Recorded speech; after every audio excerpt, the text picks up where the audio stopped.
Kentucky Kingdom is hinting at something again.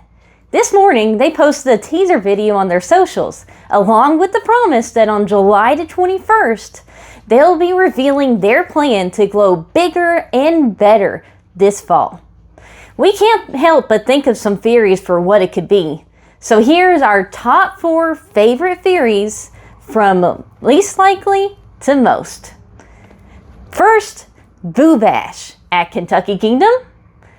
Dollywood is trying out this late night ticketed event this fall for the first time ever.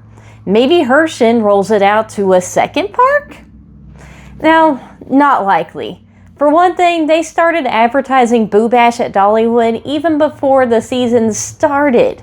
So to announce it now and give us basically no time to prepare, I just don't think that that's going to be something that they do. You're not going to get a lot of notice out to your audience that way to get them to spend this money on these extra tickets. I just don't think it's going to be that. Okay, how about number 2? Extended water park hours? Okay, you saw the pool water in the ad, right?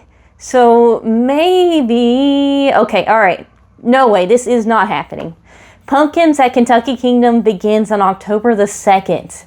October in Louisville, well, that usually has a high of around 71 degrees and a low after dark of 50. Okay, way too cold. That's not happening. Ugh. Brr. All right, number 3. How about a nighttime drone show? They've got those over at Dollywood.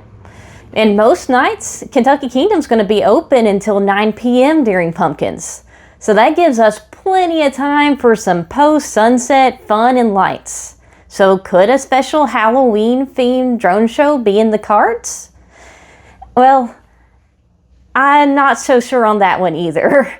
And that's because think of the airspace requirements. Kentucky Kingdom is right next to a major airport. And even right now, they are only doing fireworks 2 days the whole year.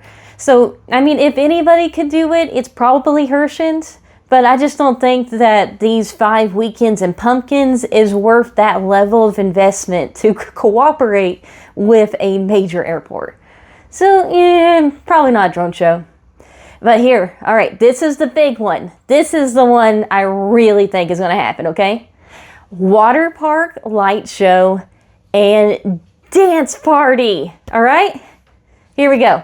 Herschend has put neon nights at several of their other water parks. And while they've been fun nighttime experiences for the wave pool and the lazy river, I wouldn't say that it requires water to be fun. Imagine all of Hurricane Bay lit up with these dazzling color-changing lights that are bouncing and flashing the music. It's just a dance party waiting to happen. And as for the pool water from the teaser, well, listen, there is no better place to put a pool party than in the wave pool. Yes, I'm saying inside of the wave pool. They're going to drain the water, put the stage in there, have plenty of room for dancing, light setups, all kinds of fun stuff. Just imagine that, a whole dance party featured in the wave pool. And I just think that will be so much fun. Plus, and okay, this one really might mean nothing and it's just kind of fun. But you may have noticed in the teaser trailer, they've got the instrumental version of Michael Jackson's Thriller. And if Thriller doesn't make you want to dance, I think it makes anybody want to dance. Like, Thriller, Thriller, I'm not doing that again. Plus, over at Dollywood, there is a scene towards... not really in Wildwood Grove because it's because they're Dunderhead, but there are these pumpkin people that are dancing under a disco ball to Thriller. I mean, it's just born to be danced to. So yeah, let's throw the stage down inside of the drained wave pool and let's go have some fun. All right, one more bonus one just to really cover our bases. It could be an announcement of more decor and lighting throughout the park. Those pumpkin statues are some of the best photo ops in the world after all. And we'd always love more of those to see. And color changing lights, well, that can really set a nice spooky fallish vibe really anywhere you go. So I'd be happy whether that was synced to music or not. What are your thoughts? Drop them in the comments below. And the best part of this one is we're not going to have to wait long at all. The news is coming on July the 21st. Follow Full Charge Fun for more theories and theme park adventures. And until next time, we'll see you in the parks.